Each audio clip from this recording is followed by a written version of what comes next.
Hello student, मेरे YouTube channel exam tutorial में आप सभी का स्वागत है। आज मैं क्लास 6 के स्टूडेंट्स के लिए मैथमेटिक्स का चैप्टर 2 लेके आया हूं, जो पूर्ण संख्या है यानी कि होल नंबर। चैप्टर 1 मैंने डिस्कस कर चुका हूं और बहुत ही बेसिक से मैंने चैप्टर 1 को एक्सप्लेन किया है। अगर आपने अभी तक चैप्टर 1 को नहीं पढ़ा है, नहीं सीखा है, तो मेरे YouTube चैनल की वीडियोस में जाके आप वहां पे चैप्टर 1 को सीख सकते हैं, पढ़ सकते हैं। ठीक है, आज मैं आप लोगों के सामने होल नंबर लेके आया हूं, पूर्ण संख्या लेके आया हूं। पूर्ण संख्या को समझने से पहले हम ऊपर की ओर जाते हैं, यानी नेचुरल नंबर के बारे में समझते हैं। क्योंकि नेचुरल नंबर के बारे में समझ लेंगे, पूर्ण संख्या और भी जितने भी क्रमिक क्रमागत संख्याएं हैं, परिवर्तित संख्या है, समझने में आपको बहुत ही आसानी होगी। सबसे पहले हम समझते हैं कि प्राकृत संख्या आखिर होती क्या है। ठीक है, तो गिनती की संख्याओं को प्राकृत संख्या कहते हैं। गिनती की संख्याओं को, यानी कि दुनिया में जितने भी गिनने वाली संख्याएं हैं सभी को क्या कहते हैं? प्राकृत संख्या कहते हैं। इसे n से सूचित किया जाता है, यानी इसे n से डिनोट किया जाता है। n for natural number. ठीक है, एग्जाम्पल 1 2 3 4 5 से लेकर अनंत तक, यानी कि जितने भी गिनने वाली संख्याएं हैं। जैसे कि अगर हम बोलेंगे कि एक जगह कहीं पे आम रखा हुआ है, तो हम लोग 1 2 3 4 से करेंगे, यानी कि जो संख्या गिनने वाली हो उसे क्या कहते हैं? प्राकृत संख्या कहते हैं। ठीक है, अब जैसे बोलेंगे कि एक क्लास में कितने स्टूडेंट हैं, तो 200 स्टूडेंट हैं। तो 200 ये क्या हम लोग गिन रहे हैं, 1 2 3 4 करके हम लोग गिन रहे हैं। तो बस इतना समझिए कि जो भी गिनने वाली संख्या है उसे क्या कहते हैं? प्राकृत संख्या यानी नेचुरल नंबर कहते हैं। अब आते हैं हम लोग को पूर्ण संख्या। ठीक है, प्राकृत संख्या समझने के बाद पूर्ण संख्या बहुत ही आसानी से हम लोग समझ सकते हैं, क्योंकि पूर्ण संख्या प्राकृत संख्या एक दूसरे से रिलेटिव है। कैसे है? क्योंकि देखिए, पूर्ण संख्या वह होता है प्राकृत संख्या में, यानी गिनती की संख्या में अगर शून्य लग जाए, गिनती की संख्या में शून्य अगर लग जाए तो वो पूर्ण संख्या कहलाती है। ठीक है, अब यहाँ पे क्वेश्चन आता है कि सर 1 2 3 तो यहाँ पे था, तो इसी में हम लोग 0 क्यों नहीं पुट कर दिए, इसी में हम लोग 0 क्यों नहीं लगा दिए, इसमें 0 क्यों लगाए? तो देखिए, गिनती की संख्या हमेशा हम लोग 1 से स्टार्ट करते हैं। किससे स्टार्ट करते हैं? 1 से स्टार्ट करते हैं। इसीलिए हम लोग नेचुरल नंबर में 0 को इंक्लूड नहीं करेंगे, 0 को ऐड नहीं करते हैं। क्योंकि अगर हम बोलेंगे कि मेरे पास कितना मार्कर है, तो 0 1, कभी हम लोग इस तरह बोलेंगे? नहीं। 1 2, कितना मार्कर है? 1 2, तो हम लोग स्टार्ट कहां से किए? 1 से किए, तो हम लोग 0 क्यों वहां पे ऐड करेंगे?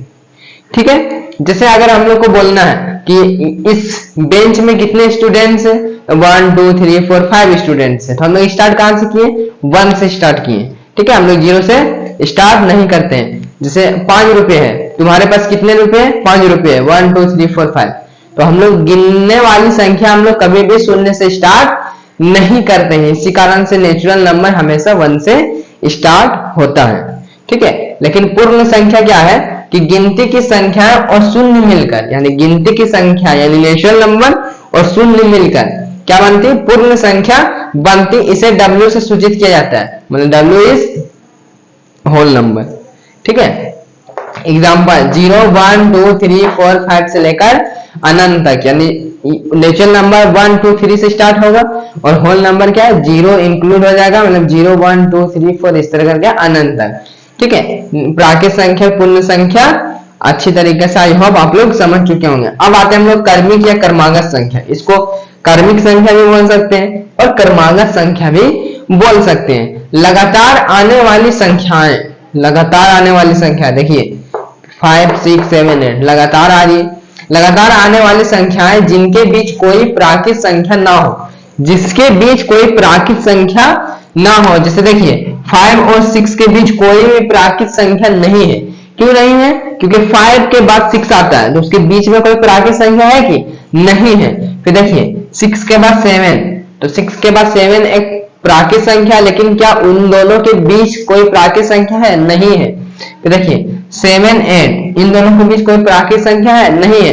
कोई भी कॉन्सेक्यूटिव नंबर ले लीजिए, कोई भी लगातार आने वाली संख्या ले लीजिए, जैसे 99 100, इन दोनों के बीच कोई प्राकृत संख्या है क्या? नहीं है। क्यों? क्योंकि 99 के बाद क्या आ गया? डायरेक्ट 100 आ गया, तो इन दोनों के बीच कोई भी नेचुरल नंबर नहीं है। ठीक है, ये समझ चुके हैं। अब आते हैं प्रवर्ती संख्या। किसी भी प्राकृत संख्या में, देखिए इसी कारण से मैंने प्राकृत संख्या सबसे पहले आप लोगों को समझाया। क्यों? क्योंकि देखिए सब में प्राकृत संख्या आ रहा है, इसी कारण से प्राकृत संख्या पहले बताने के बाद क्या होता है कि और भी जितने भी संख्या है सब समझने में काफी आसानी होती है। ठीक है, तो प्रवर्ती संख्या किसी भी प्राकृत संख्या में, किसी भी नेचुरल नंबर में एक जोड़ने पर, कितने जोड़ने पर? एक जोड़ने पर जो अगली प्राकृत संख्या प्राप्त होती है, एक जोड़ने पर जो अगली प्राकृत संख्या प्राप्त होती है उसे प्रवर्ती कहते हैं। देखिए सिंपल, कोई भी प्राकृत संख्या उठा लीजिए, कोई भी, जैसे 5 प्राकृत संख्या है, उसमें हम क्या करेंगे? एक को जोड़ देंगे। अब 5 उसमें क्या किए? एक ऐड कर दिए। अब जो 6 मिला वो क्या है? प्रवर्ती है। किसका? 5 का। 5 का क्या है? प्रवर्ती है। ठीक है, जैसे 100 प्लस 1 तो 101, तो 100 का प्रवर्ती क्या है? 101, यानी कि 100 में क्या ऐड कर दिए? एक ऐड करने के बाद जो हमको संख्या मिला वो वही क्या कहलाता है? प्रवर्ती संख्या कहलाता है। आई होप यहां तक आप लोग बहुत अच्छी तरीके से समझ चुके होंगे। अब इसके आगे हम लोग देखते हैं। अब तक हमने जहां तक पढ़ा था यानी प्रवर्ती के बारे में हम लोग पढ़ चुके थे। अब उसके बाद से हम लोग देखेंगे। देखिए प्रवर्ती के बाद क्या है? पूर्ववर्ती, यानी कि प्रवर्ती का ही ऑपोजिट। अब वो कैसे? प्रवर्ती में क्या होता था कि किसी भी संख्या में, किसी भी प्राकृत संख्या में अगर एक जोड़ देने के बाद जो अगली प्राकृत संख्या प्राप्त होती थी वह उस संख्या का प्रवर्ती संख्या होता था। ठीक है, लेकिन पूर्ववर्ती का इसी का क्या है? ऑपोजिट है। यानी किसी भी प्राकृत संख्या में अगर हम लोग एक घटा देंगे, क्या करेंगे? एक घटा देंगे तो हमें जो प्राकृत संख्या प्राप्त होगी वो उस संख्या का क्या कहलाएगी? पूर्ववर्ती कहलाएगी। किसी भी प्राकृत संख्या में एक घटाने पर जो अगली प्राकृत संख्या प्राप्त होती है उसे पूर्ववर्ती कहते हैं। जैसे देखिए कोई भी प्राकृत संख्या है, जैसे 5, ठीक है, उसमें क्या करेंगे? एक घटा देंगे तो उसके बाद जो संख्या प्राप्त होगी वो क्या कहलाएगी? संख्या का पूर्ववर्ती कहलाएगी। ठीक है, अब देखिए संख्या रेखा क्या होता है। ठीक है, अब हम लोग संख्याएं के बारे में पढ़ रहे तो क्या है? अब संख्या रेखा आ गया। क्या कि संख्या रेखा कहते किसे हैं? आइए समझते हैं। पूर्ण संख्याओं को यानी कि होल नंबर्स को, ठीक है, पूर्ण संख्याओं को एक सरल रेखा यानी कि एक सीधी रेखा पर प्रदर्शित किया जाता है जिसमें दो क्रमागत बिंदुओं के बीच की दूरी एक समान हो। यानी कि एक सीधी रेखा यानी एक सीधी संख्या रेखा पर अगर पूर्ण संख्या को प्रदर्शित किया जाता है और दो पूर्ण संख्याओं के बीच की दूरी या फिर जितने भी पूर्ण संख्या है उसके बीच की दूरी का जो डिस्टेंस है वो क्या होना चाहिए? एक मात्रक होना चाहिए, यानी समान होना चाहिए। जैसे देखिए यहाँ पे सब क्या है कि एक यूनिट डिस्टेंस होना चाहिए, सब एक बराबर होना चाहिए। इसी को क्या कहते हैं हम लोग? संख्या रेखा कहते हैं। ठीक है, उसके बाद देखिए संख्या रेखा पर पूर्ण संख्याओं का योग एवं व्यवकलन यानी घटाव। तो संख्या रेखा के बारे में हम लोग समझ चुके हैं कि एक सीधी रेखा पर अगर होल नंबर को प्रदर्शित किया जाता है तो सभी का जो डिस्टेंस होना चाहिए वो इक्वल होना चाहिए, समान होना चाहिए। ये नहीं कि एक 0 यहाँ पर है, 1 यहाँ पर है, 2 यहाँ पर है, फिर 3 यहाँ पर है, इस तरह नहीं, क्या सब इक्वल होना चाहिए।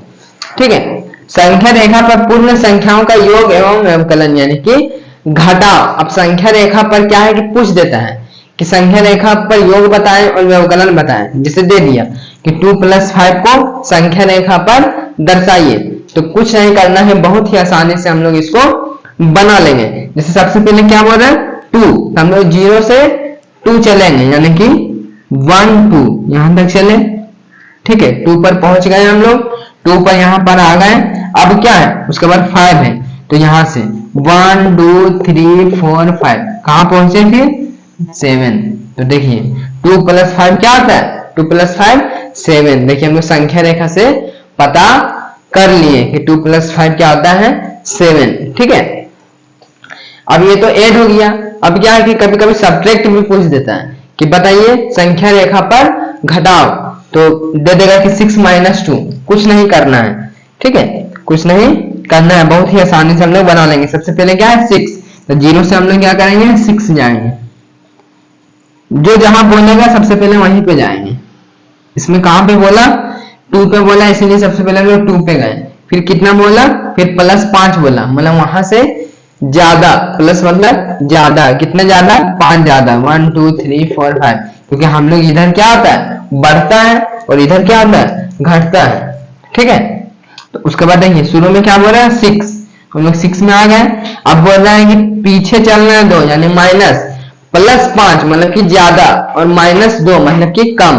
तो देखिए 6 पर तो आ गए, अब बोल रहा है कि 2 कम ही जाना था, हम लोग 2 कम आ जाते हैं, यानी देखिए 1 2 कहां पे आ गए 4 पर आ गए। 6 - 2 क्या होता है 4 ही होता है। देखिए संख्या रेखा से भी हम लोग पता कर सकते हैं कि 4 - 2 कितना होगा, 6 - 5 कितना होगा, 11 - 7 कितना होगा, हम लोग संख्या रेखा से भी पता कर सकते हैं, ठीक है।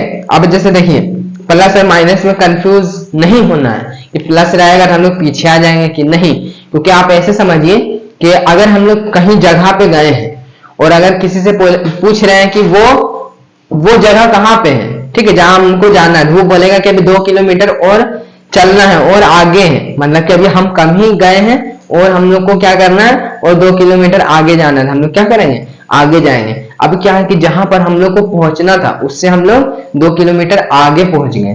तो अगर किसी से पूछेंगे क्या बोलेगा कि पीछे ही था 2 किलोमीटर, तो हम लोग क्या करेंगे फिर गाड़ी को पीछे की ओर लेंगे। तो माइनस में क्या है कि हम आगे पहुंच गए, अब क्या है कि पीछे की ओर आना है, और प्लस क्या है कि हमको आगे की ओर जाना है, ठीक है। यहाँ तक कोई कंफ्यूजन नहीं। अब इसके बाद से हम लोग देखते हैं